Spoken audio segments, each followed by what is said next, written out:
Yeah, okay, all right. Now, we had a call earlier on from a group of girls. This is completely separate now to what we've been talking about. AJ, stay there for a second because I might come back to you in a second. All to do with a man who's been living in a location for the last couple of months. And we often get calls about this man. He lives on Constitution Hill, on a patch of grass just opposite the Maxhall garage there on Constitution Hill. And we often get calls from people asking what's his deal and whatever. And earlier on this evening, well, just a while ago, a group of girls were up in that area and wanted to help him out, basically. And we sent our Carl up there to find out what the deal is with this man. How are you, Carl? You met these girls, did you? How you doing, Adrian? Yeah, I'm up here now, and the girls arrived about 5 minutes after me. And before they got here, I attempted to walk up to him and I asked him, would he go and have a chat with you? And he basically said, no, and he waved me away. And when I went to repeat the question or shake his hand, he went from me in an aggressive manner. So no, he's not having any of it. He doesn't want to talk to you. Well, he's talking to somebody, Adrian, because he's walking up and down, talking to himself. He's pointing at things. He's having full-blown conversations with people who aren't there. And when the girls arrived there about 5 minutes ago, I went over with them with food, and the girls attempted to give him the food and asked him. He basically said, what do you want, what do you want? And then we offered him the food, and he just kind of, he went for us then again, so we backed off. Now, I'm in a pub across the road from it. Yep. And there's a few punters in the pub now at the moment talking to the girls. Sorry, it's freezing out here. And they're saying that he's here at least 18 months. Yeah, he's there a long time. I've seen him for a long, long time. And I know that people are just curious to know what his deal is. Well, according to the girls, I'll let you talk to Sarah in a minute, but according to them, they work, they're social workers, and they work with people who have psychiatric disabilities or illnesses. And they're saying that he definitely has some kind of psychiatric disorder and he is dangerous. And I do believe them. And after talking to some of the punters in the pub, they're saying that he has attacked a couple of people. He is a bit dangerous. And they've asked the council to move him, and it's just getting caught up in bureaucracy. But there's a tent set up here. He's urinating outside. He's eating what he can get. And he's absolutely filthy. Yeah, no, like I said, I've seen him there for the last couple of months, and I've always wanted to. I've just never been able to pull in and traffic and whatever, and I've always wanted to talk to him to find out what exactly his deal is. But you did ask him to talk to us, and he wasn't having any of it. No, the punters in the pub say that he's gotten quite territorial about the patch of grass that he's on. Now he's walking up and down as if he's patrolling it. And he's sitting on the benches, and he'd come back and go to the start again and then continue walking around. He's having conversations with people as if he's walking through a village or a town centre talking to people. That's exactly what it looks like. Now, he's stopped now. I'm looking at him now. He's stopped now. There's a man gone by on a bike, and he's continued to have a conversation. And he's walking away from him now. Okay, so but you did you and those girls who were they're the ones who contacted us about him. They felt awfully sorry for him, and they went to try and help him, and he wasn't having any of it. No, not at all. I mean, the girls they've sandwich here, they've water for him, and when they walked up to him, he just he said no, and then we asked him again. I went to shake his hand actually, and he kind of said, well, "What do you want? What are you doing that for? Don't be stupid," and waved me off and kind of stepped towards us in an aggressive manner, like. Okay, so you put Sarah on to me there for a second, and let's hear what she has to say. Yeah, no problem. She's here now. Hang on. Hello. How are you, Sarah? Hiya, how are you, Adrian? Now, Sarah, you rang us earlier, basically about this guy, and what exactly were you on about? I was actually driving home from town there about 2-3 weeks ago. Yeah. And I spotted him, and it was torrential rain. He was walking up and down, holding his head in his hands, singing, dancing around the place. And he was going in and out of a tent, but anytime anybody walks by him, he was running away like he was afraid. And I seen him 2-3 weeks ago, and then in the last week I've been in and out of town numerous times, and I've seen him, and my heart went out to the chap. I thought, he was homeless, didn't have food, didn't have any bread, water, the whole lot. So myself and my friend, we actually work as carers, and we came in today and we seen him today, and we said, Fecka, we'll come in this evening with a sambo and a drink and, a bit fair play to you, yeah. And we went over, and he just, basically told us to fuck off. He didn't want help.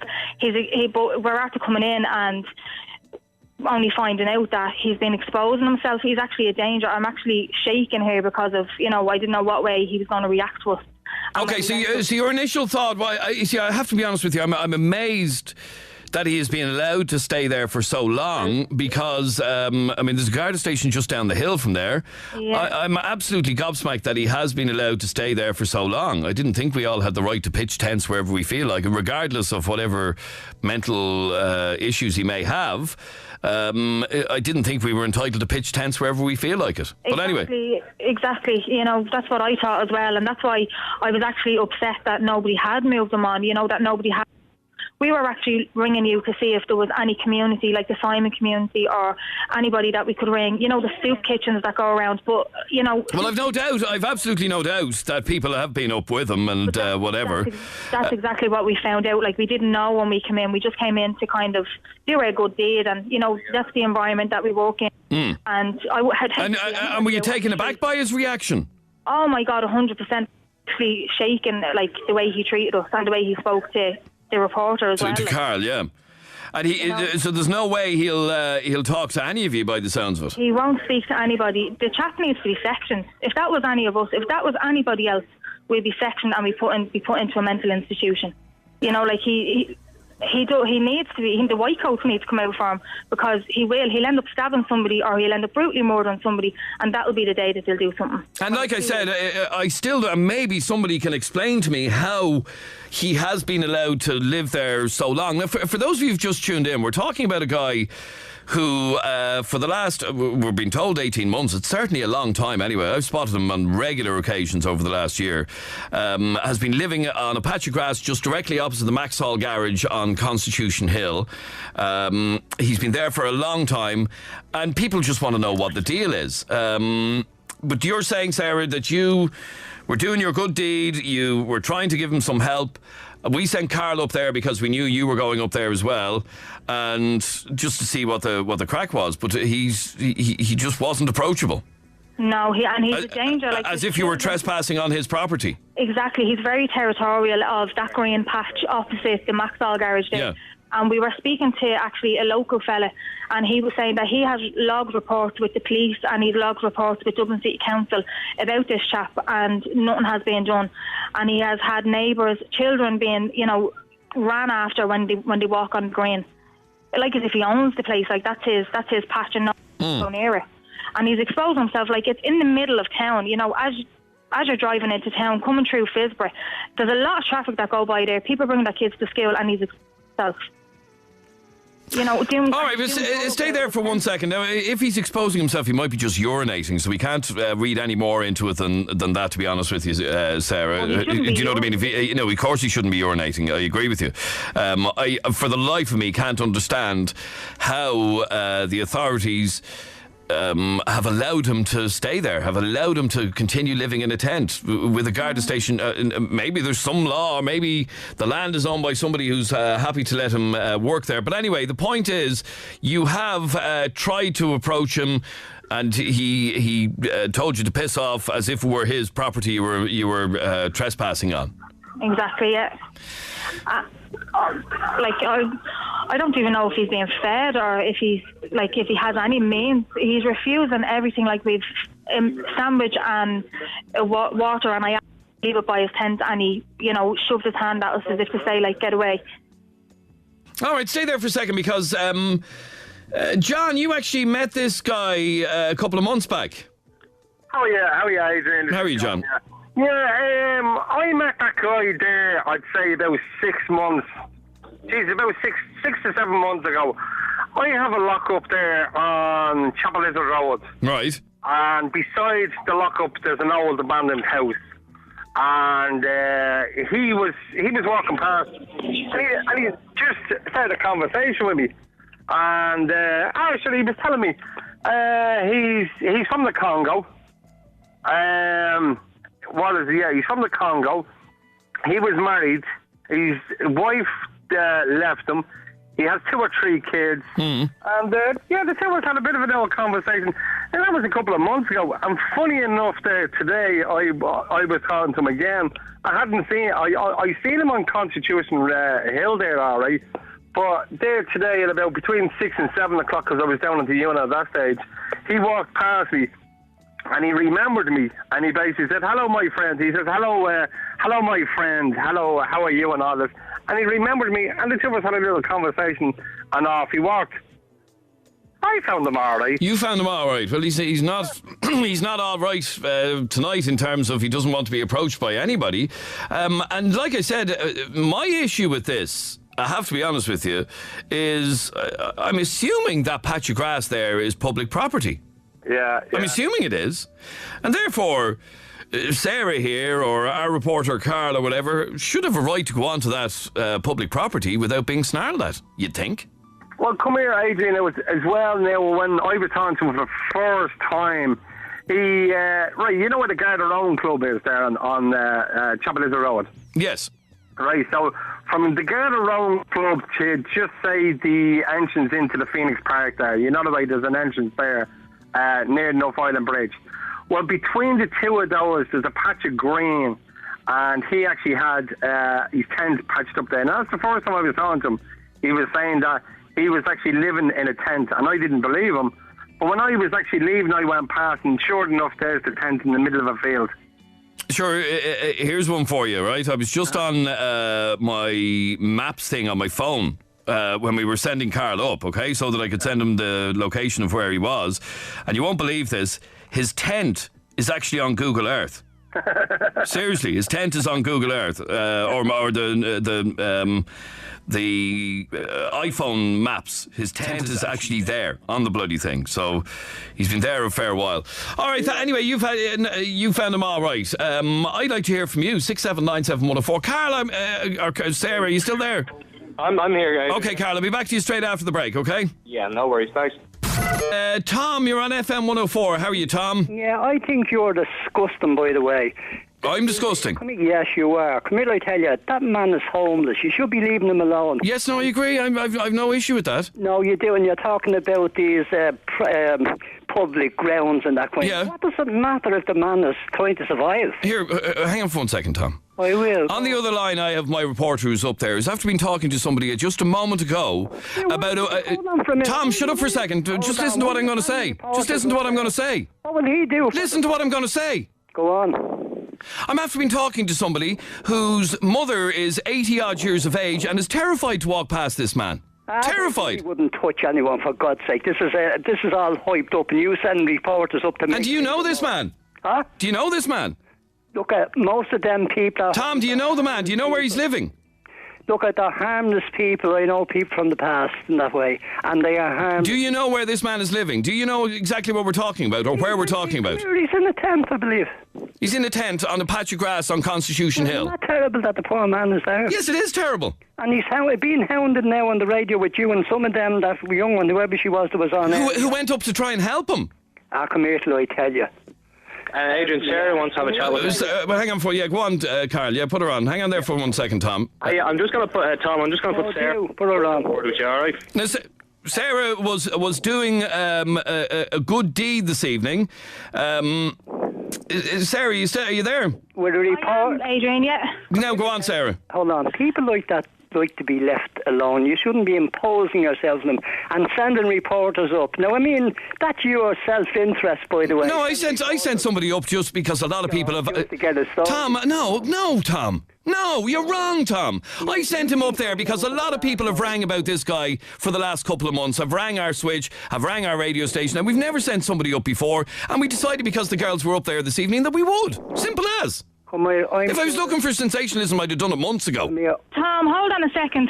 I actually work as a care assistant, all right? And I deal with... God help them, whoever you're caring for, if you don't think much of that poor man. I don't think much of the poor man. I'm after going out and I'm after buying the man food, drink and a bar of chocolate because I thought he was homeless with no food.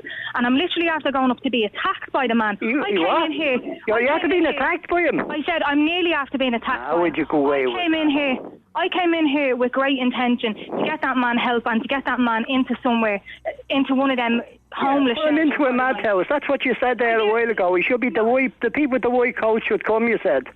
Yeah, they should. I think they should take you. They should take me. Listening to you. You seem to be mad. And come here, I tell you, you can't go around getting people locked up because they're homeless, you know. Sorry, come here. Have you actually came down and seen this man? Look, I've seen many of them in my day, and you know what I mean. They're harmless devils. They are. They're unfortunate. She's not asking you about in general. She's asking you specifically, Tom. She's asking you specifically. Met this man. Have you specifically met this man? Push, come here till I tell you.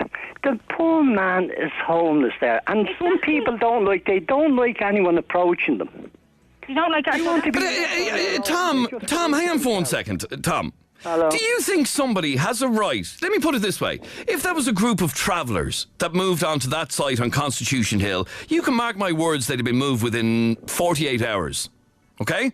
This isn't a group of travellers. This is a homeless man or whatever the case may be, who is living on this patch of land and feels he owns it. Well, come here till I tell you something. He's entitled to it as much as anyone else. Is he doing you any harm, by the way? No, not me personally, no. Hold on a second. Your own business and so can I ask you something? And her as well. They're the other one that's have you got children? Have you got children, Tom? I have too many of them. I couldn't count them on one finger. Well, come here and I ask you, how would you feel if that was your daughter walking down being attacked by somebody like that? How would you feel? Was someone attacked? Was someone attacked? There has been people attacked, yeah. I'm asking you, was there someone attacked? I have just What exactly, Sarah, did he say to you? You went over... You rang us earlier to say you were going to drop up some food to him, is that right? Come here. Because hang on, Tom, will you wait for a second? I want to ask, was there anyone attacked? She's talking about people getting attacked. There was actually, yes. There's been reports of it. Who are they? No reports. We don't deal in reports now, Sarah. Specifics, yes. Reports, no. No, but Sarah was doing a good deed this evening. Is this right, Sarah? Yes. And you decided to go down, get some food or whatever, and bring it up to him. And what exactly did he say to you when you did that? He told us to get away from him, and he shoved his hand in our face and literally ran at us. He might have been in the bad old urine or something. Come here, let me tell you something. Let me listen to this for a second. You're talking about you went to do the good deed and that kind of thing and done this.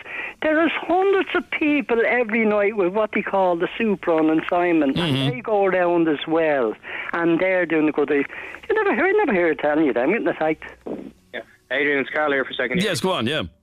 He's just said his prayers. He stood there for about 3 minutes with his hands in the air, really saying Jesus Christ, Jesus Christ.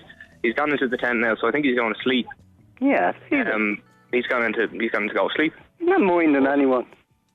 But he was minding us when we finally went over to see if we could help him. Are you the reporter?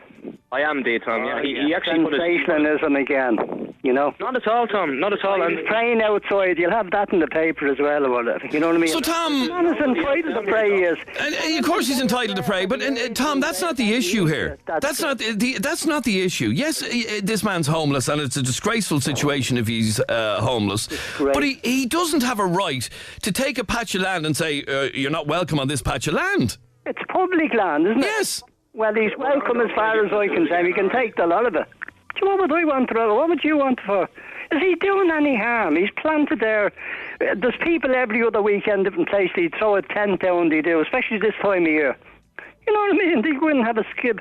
If you go up to the park, you'll find a few more of them. Well, up in Phoenix Park in their tents. It's sad that they have to do that. It is. I agree with you 100%. Yeah. Yes, it is sad that they have to do that. Yeah, yes. Why kick them when they're down? Yes, Carl. Yeah. Yeah, we're just actually going to go over and try and give him food again. All right. So I'm walking over with the two girls, and one of the punters in the pub is actually walking over with us. So just bear with us 1 second. Now, is he actually in his tent? But that's it. He's gone into the tent. Yeah. So we're just going to walk over near see if he comes out. Now, obviously, if he doesn't want food, he doesn't want food. I have to say, there is a smell here. There's a tree, and there's rubbish and other stuff, if you know what I mean, all over the place. There is a smell. Now, we've left the food there. Okay. And he's not coming out. He's not coming out. One of the punters is going to try and give him the food.